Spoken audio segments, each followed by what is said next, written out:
or we have returned. Once we get the first viewer on here that comments, let us know if the music's too loud because we ain't trying to drown out the message. Feel me?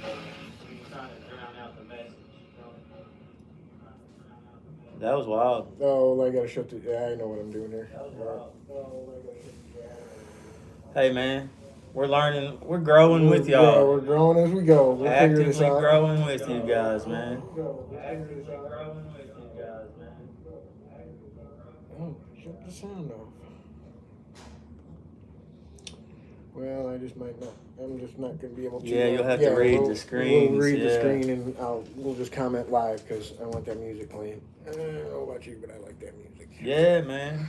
We get the energy from the music. Maybe click it down one notch. Yeah, that's what I'm doing, right? Okay. Yeah, I think that might be good there. And again, if anybody's watching, listening, paying attention, let us know how that sounds. If we're too loud with the music or you can't hear us, feel free to comment and we will adjust accordingly. So we are Chris and Cutter, and we are here to share our experience, strength, and hope in recovering from addictive and self-destructive behaviors. And what are we? Pavlovian dogs. Pavlovian dogs sitting right here. By God, yes sir. And if you're not familiar with the Pavlov effect, do some Googling. But I am going to touch on the potential difference or similarity in the Pavlov effect versus the physical, mental, and spiritual condition of our addiction, the disease of addiction, which pertains to more than just drugs and alcohol. It could be food, women, gambling, work. I mean, it really could be anything. Money.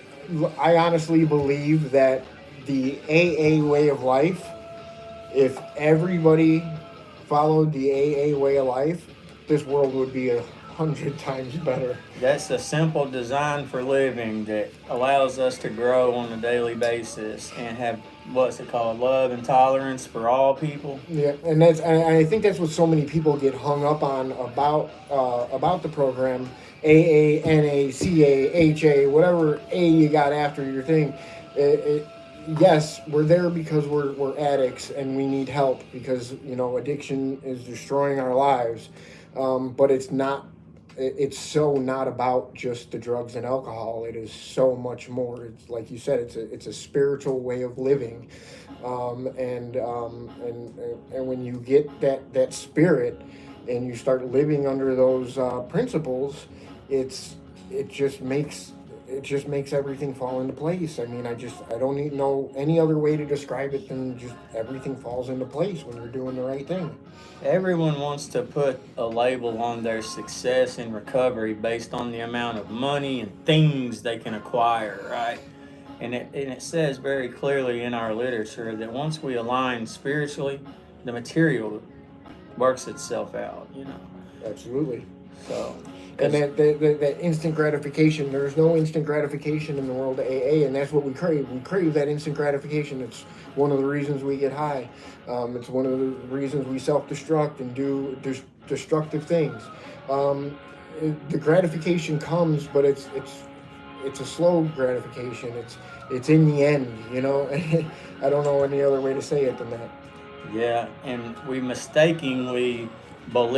wholeheartedly believe that X is on the outside. If I only had a better job, if I only had a nicer car, if I had my own house, all these things it would fix me. I wouldn't have to do these self-destructive things anymore. And it's fucking bullshit because as soon as we get the house, we're bitching about it not being big enough.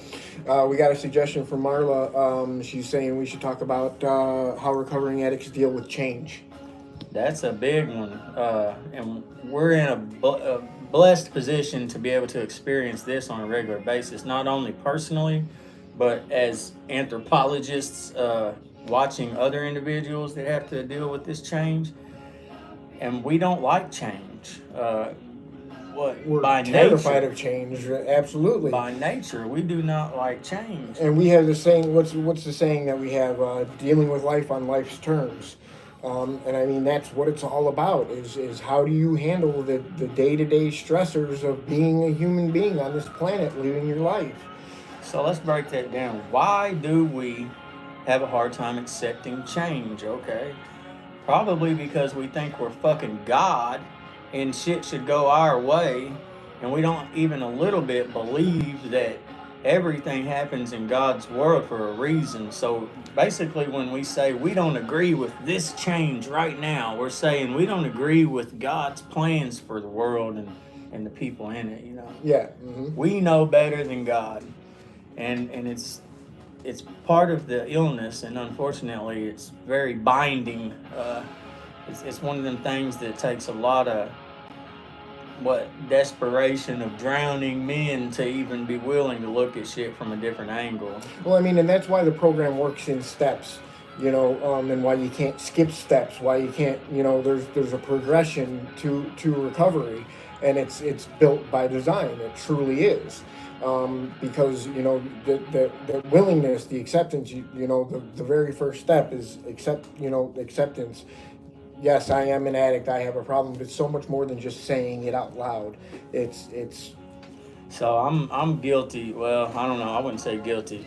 I've been allowed to have some people that were very intelligent and spiritual give me suggestions that I took once upon a time and still to this day practice some of them. One of them is to not just read the big book, right? Study it. It's a textbook. It's not a novel. It's a textbook. Right. Bill Wilson, that in the first 100 that collectively wrote this big book, engineered these steps like this. The first 3 are designed to get you built into a relationship or mend your relationship with a higher power. 4 through 7 is the steps Action. that build a relationship with yourself, a healthy you, to identify But they're truths. also the action steps. Those are the ones where you're actually doing and not just being. If that makes sense. 8 and 9 were designed to build or mend relationships with others.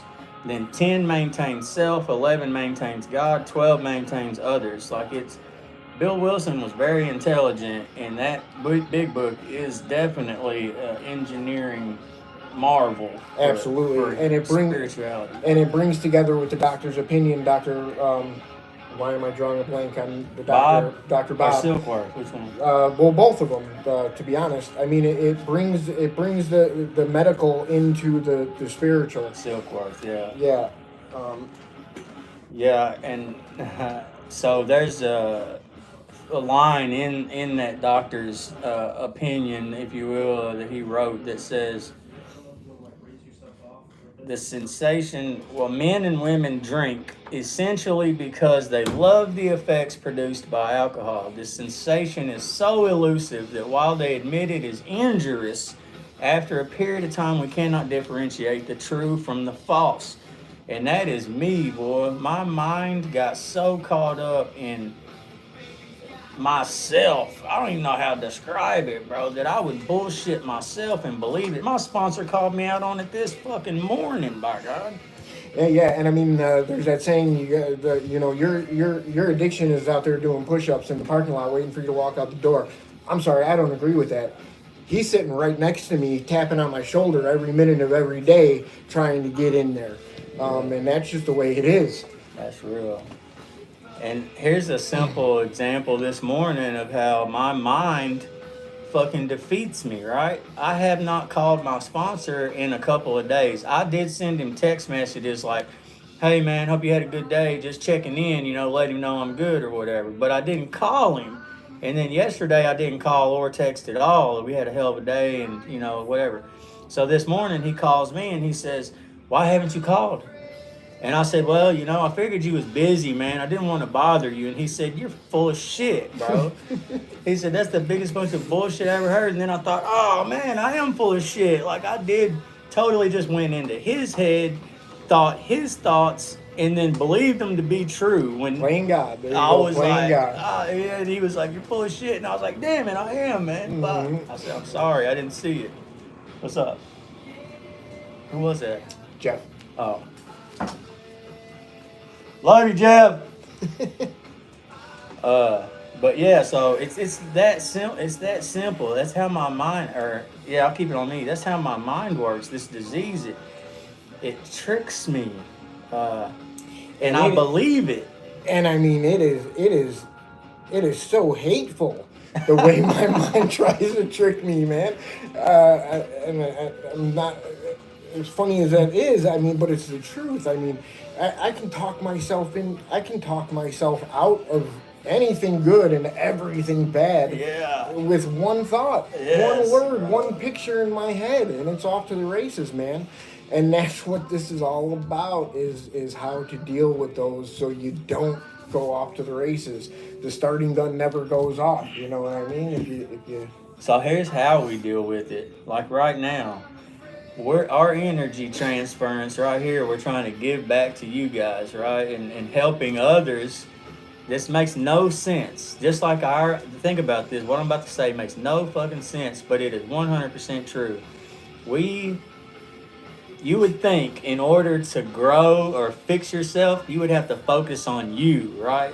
But the way our brains are wired backwards, the only thing that helps fix us is us helping you.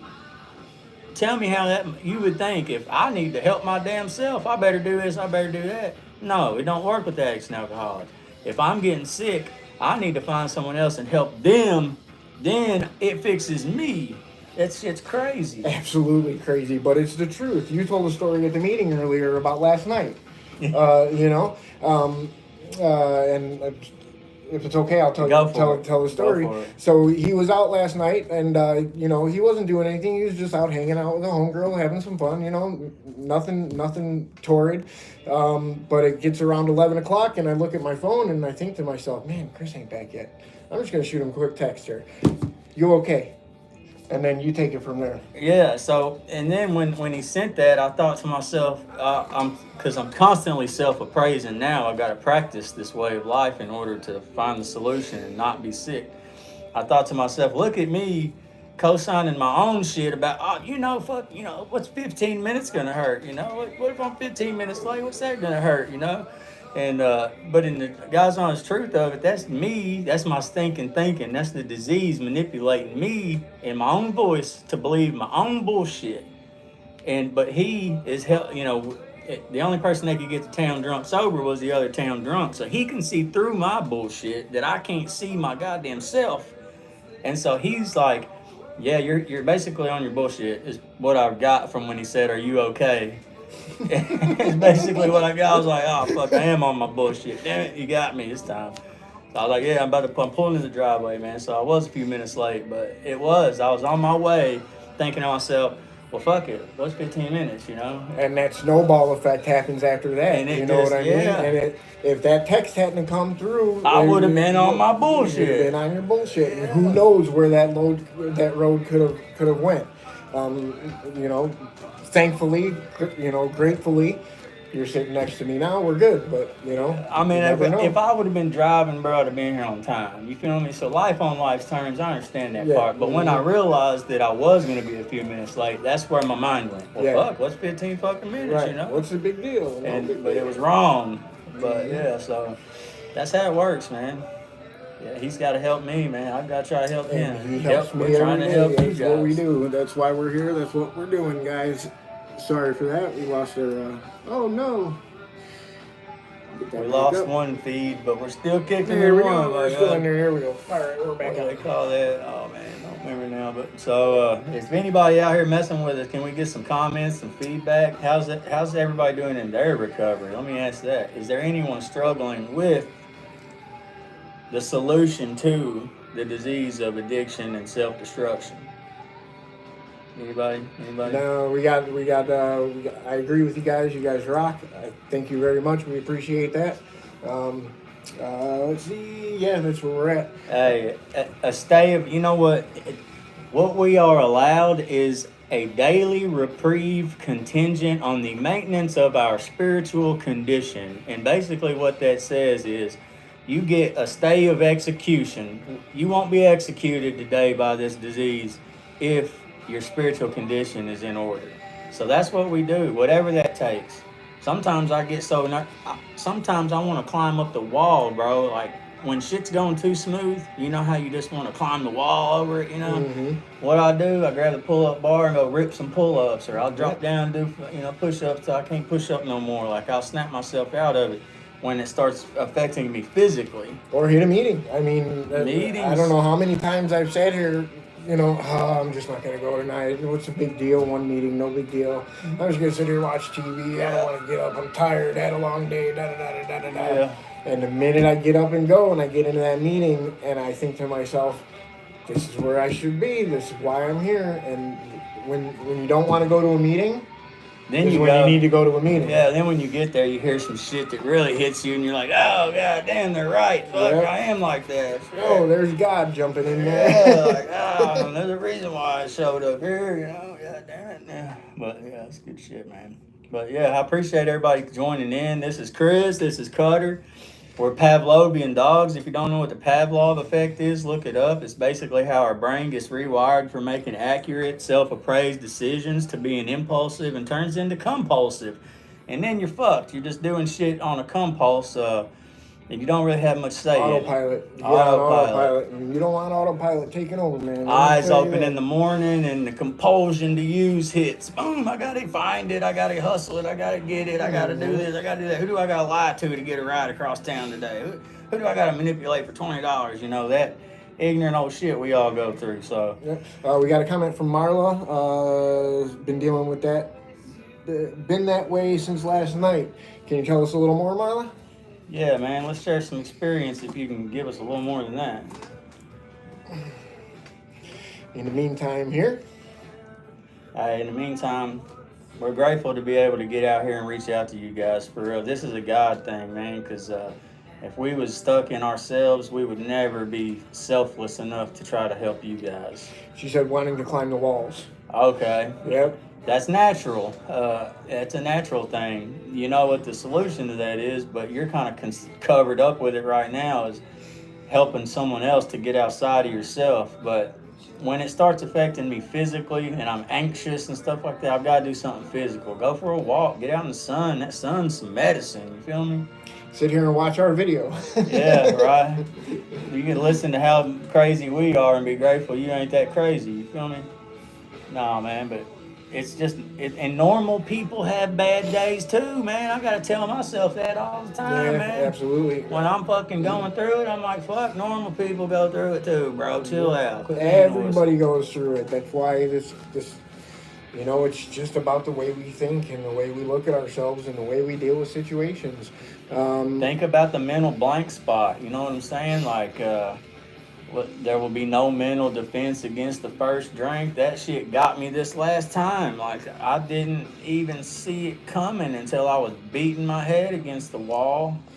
She said she came home to a lot of change, didn't take it good at first, had to get out of myself. And I understand exactly what you're going through. We got home last night, same thing. They were in our house, moving things around, putting up another bed, rearranged our living room, and Chris, being blind, it's a big deal when furniture gets moved. Yeah, man, it's a bitch. That's real. So I can only imagine what he's got to go through trying to navigate a house that he thought he already understood, and now he's got to learn it over again. Careful is my middle name. That shit was a joke once. Now it's real shit. Yep. Yeah. But yeah, Marley, no, a lot of change all at once like that. It's really hard to put it into, perspective and think like, this could possibly be a great thing, or, how could this be good and not how much does this suck? It's just, that's our natural, what is it called? Like our natural instinct. Yeah, reaction or whatever. Yeah. But I mean, and maybe this sounds, cliche or whatever, but I truly try to look for the silver lining in all things that I perceive as bad or change, bad change. Like here's a little. This is a petty version of it, but the perspective shift I'm not able to do it on my own.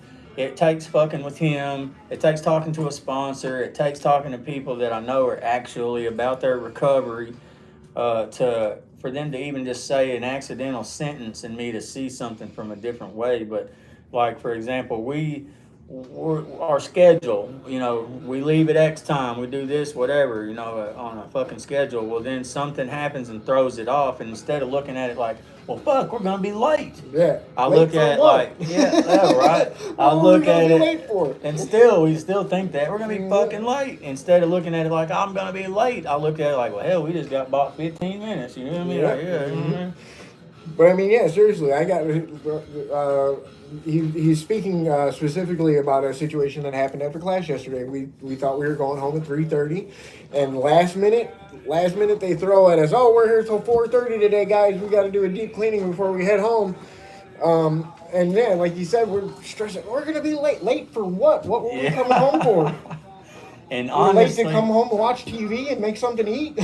the truth about that situation is we were waiting on medicine to be delivered for several people, right? So how selfish are we to sit here and say, God damn it, we ain't gonna get home for another hour, but not thinking about if we would have came home an hour early, there'd have been 15 people missing their fucking medicine. Absolutely. You know what I'm saying? Yeah, and a lot of that medication is critical. Critical. They have to have it. So yeah, and it's just taking those situations and putting on a different pair of glasses when you look at them. And I don't know any other way But it's hard to do alone. We can't hardly have that shift in perception on our own because our mind defeats us. Like it takes me fucking with him or whoever, you know, to see it sometimes. But yeah, if you guys want to share this with your people or whatever, we're trying to share some experience, strength, and hope. I'm Chris. That's Carter. Leave a comment, get some feedback. We'll interact with you guys. So we just got a comment from Marla. She said, you just helped me so much bringing that to my attention. Here I am bitching, and it affects Chris so much more. Thank you for that. We love you, Marla. We love you to death. I appreciate that compliment. However, if it would have happened to you, you would do the same thing I'm doing. You know what I'm saying? Just like when a dog loses its leg and the favorite thing in the world is to catch the ball, he ain't worried about that fucking leg. He's still worried about catching that ball. You feel me? Like, it just happens, man. And sure, I bitch, moan. Hell, we're all human. We bitch about shit all the time, but it ain't no excuse, man. I used it as one for a good, solid couple years, but it ain't no excuse, man. But I do appreciate that. I think we should have Marla on our video sometime. Yeah, I tried to get Jay to do it with us, man, but it's hard for people to find time, man. But yeah, I mean, Marla, for example, when I had my house and was running a sober living out of it, initially I had doing dishes is a good fucking problem to have, you know? Yeah, absolutely. Hell yeah, having bills, that's a good fucking problem to have, right? And then I quit practicing the spiritual steps that allow me this peace. And one day, all of a sudden, man, this trash bill became inconvenient. You feel me? Yeah. These dishes are fucking inconvenient. Like this shit, and I didn't even see it happening. Didn't even see it fucking happening. Yeah. This goddamn big ass house is hard to keep clean. Fuck this. I got all the shit to clean it with. I should be grateful, but it's just shifted to where everything that I had been blessed with became an inconvenience, and I didn't even see it happening until I was already back on the shit. Back on the shit, man. I mean, I ain't get bad off this time, thank God. I ain't get fucking bad off, but I had a couple of bad moments, but they came and went. Believe that. There you go. Here you are back with us again. But anyways. God keeps placing me right where I'm supposed to be, and I keep trying to fight him and get away from it. You know, every time I fight, I lose and almost kill myself. So I'm trying to just accept it, have some grace with it, and just fucking follow his lead, man. That's what I'm trying to do. My human condition fucks me up sometimes. You know, I'm selfish, man. I'm still selfish. I'm still sick. I'm spiritually sick, bro. I'm just a little better than I was yesterday. You know? Yeah, so. And hopefully tomorrow we'll be a little better than we were today. Yeah, but that change shit, man. That Blind Melon song, change. You know, when you stop dreaming, boys, down to die. But yeah, no, that affects even normal people, man. Nobody likes that shit. We just use it as a good excuse to fucking... We use a lot of shit as a good excuse. It's it's raining today. Shit is totally out of our control, man. We're just willing to fucking throw in the towel over it. Yeah, it's too hot outside. Fuck. Yeah, no, we appreciate all you guys joining in. Though we're trying to spread some experience, strength, and hope. We're just goofing off too, but it's life and death. This ain't no fucking joke for real. But I've got a 4-year-old that, of course, I have been drunk around and probably high around at some point, but he doesn't remember that, and I have an opportunity for him to never see me drunk or high in his entire life. Like that shit weighs heavy on me right there. My 7-year-old, unfortunately, has definitely seen me loaded, but the 4-year-old still has a chance, man. And not only does he deserve it, fuck, I deserve it. You feel me? We all deserve it. Every single one of y'all out there that's watching, if you're still struggling, still using, man, you deserve some peace and some love, bro. We ain't gotta live like that. Do not have to live like Oh, that. we just fucking seen a damn, man, it was, and Marla, you probably know exactly who I'm talking about. A girl that was here all about some God. She was ready to argue with everybody about God. And she left. She was here for like 10 days and left. We ran across her this morning. Back out there. Back out. And I wasn't even going to share. I wasn't going to share this morning. I was just going to keep my mouth shut. I was going to soak it in until I heard her voice. And I said, I know who that is. And then I listened to what she had to say. And I thought, by God, I am going to fucking share.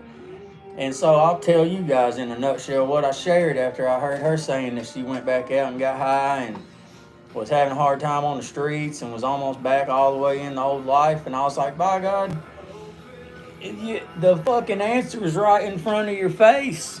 Like, the only reason you don't get sober or better is because you don't know what the problem is or you don't know what the answer is. But you know what the freaking answer is, and it's right in front of your face. For free. For free. For free. It's free. All you got to do is do the work. It's free. And so I was like, whoever's in recovery out here, just like me and him, our chief responsibility, this came out of Bill Wilson's mouth, our chief responsibility as AAs is an adequate representation to the newcomer, right? No one approaches these people, these newcomers, the ones that are struggling, and says anything to them. No one's sticking their neck out. And I'm sitting here listening, and it's just bothering the hell out of me because no one really focused on the newcomers. They're focused on them damn selves. Somebody said at class yesterday, and there's no other way around it. The most important person in any room in recovery is the newcomer. It's the brand new motherfucker. The brand new one who's sitting there with like a deer in the headlights, not knowing who to talk to, who they can trust, who they can, and they're in there. They're sitting there for a reason. They're in that chair because they're screaming for help. Yeah. In their mind, they're not vocally standing there with their arms up in the air, waving, screaming, but in their head they are screaming for help. And as AAs, it is our responsibility. And it's as simple as walking up and introducing yourself. That's why I said what I said. Yeah, exactly. I'm like, look, and so if no one's gonna freaking approach her and say anything, I'll just say it out loud to freaking everybody. I don't care if y'all are judging me or not. The answer is right here. If you're willing to find a sponsor, if someone's willing to sponsor you, you communicate with them on a regular basis. You take the suggestions and work these steps, and amazing damn things start happening. It's just that simple. We try to make it a big fucking deal like it's hard, and it's not, and it's free. Like you said a little while ago on our last broadcast, you tricked yourself out of calling your sponsor. You manipulated yourself into not calling your sponsor for whatever reason. The reason doesn't matter. What matters is that that's the way we think. That's the torture that we put ourselves through on a minute by minute basis, and she even admitted that everything was going fine. Everything was going fine. She loved the place. She wanted to be there. Why she left, we don't know. The obsession got her, bro. Yeah, the obsession got her. That mental obsession got her, bro. She was gone running, man. Yeah. So here's what we were So we've got these very intelligent psych guys that we talk to regularly. And so the disease of addiction has this part deal, right? The physical allergy, the mental obsession, and the spiritual malady. Well, they also explain to us the Pavlov effect that basically takes our accurate decision making skills, makes them impulsive, then makes them compulsive, which breeds to self destructive behaviors. So I was sitting there listening to him say this shit, and I'm thinking to myself, could the Pavlov effect be the three-part physical, mental, and spiritual deal? Like, is that possible that we just overlaid the psychological, biological, the science with the spiritual? Yeah. Like, did that just happen in front of my eyes? And so I'm asking, and of course, there's no way to prove it. We can never know for sure, but it's speculation. But it makes a lot of damn sense. Yeah, To me. if you go on and do the research about the Pavlov effect and the science behind it, I mean, and just try to correlate it to yourself. I mean, to me, it's genius. That's wild. But then here's the theory. Well, here's the question. It's about the phenomenon of craving, right?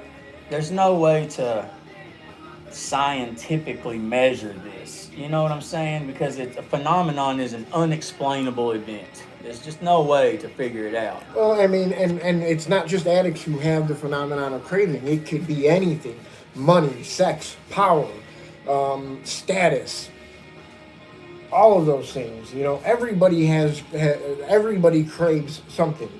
That craving exists in every human being, in my opinion. Yeah, yeah. Yeah, well, that just ties into the basic natural human instincts we all have. You know, Absolutely. that normal people are just balanced, and we're a little highs and lows. You know, so yeah, everybody's definitely got that craving issue for sure.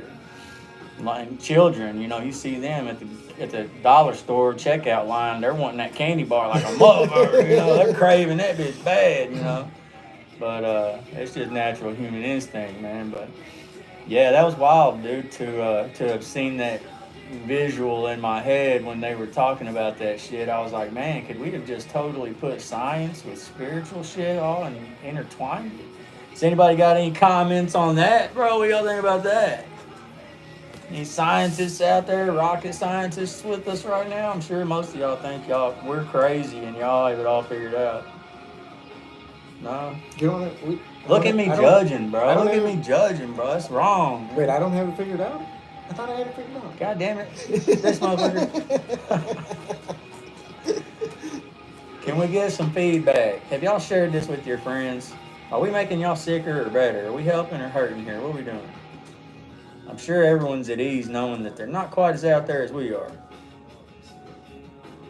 Or well, maybe if I watched myself on here, maybe I'd think, I'm not doing so bad today, you know? These guys right here kind of going over. But we're going to be here every week doing this. Every Saturday, 2 o'clock, you're going to catch us right here. Doing laid back in the cut like that's what's up. That's what's up. We pulling the plug on this, man? Yeah. I think all right, we're guys. at the end of our road for today. Until next time, share this with your friends. It'll be published on YouTube within an hour. It takes a little bit to upload, so y'all can go back and rewatch it if you want to. But Marla, thanks for the input and feedback. We love you. Can't wait to see you. She said, I love you guys so much. Yeah, boy. I think I know exactly who you are talking about. Oh, yeah, sure. We'll talk about it in person. Yeah, we'll talk about it in person on Monday. Thank you guys for joining us, who have joined us. And yeah, please share with your friends, like our page. We're also going to have, we also have a page up on YouTube called Pavlovian Dogs. TikTok. Yeah, TikTok. Pavlovian Dogs. We're trying to merge together into one account, which we did kind of figure out something we could merge our other ones in somehow, you said, but yeah, we're still working out all the kinks. We're not geniuses here. Well, I'm a genius, but anyways. Yeah, we're too smart for this petty technological shit. Yeah, what it is. Beneath our intelligence. I'm kidding, but yeah, you guys come back, join us. We'll figure out how to get it all put together. Pavlovian Dogs on TikTok. Follow us, like us. We'll start throwing content on there from this shit, and hopefully we'll all continue to recover together. There you go. Blind Grind, Cutter 623. Peace out, guys. We'll see you guys next week. Word. That's what's up.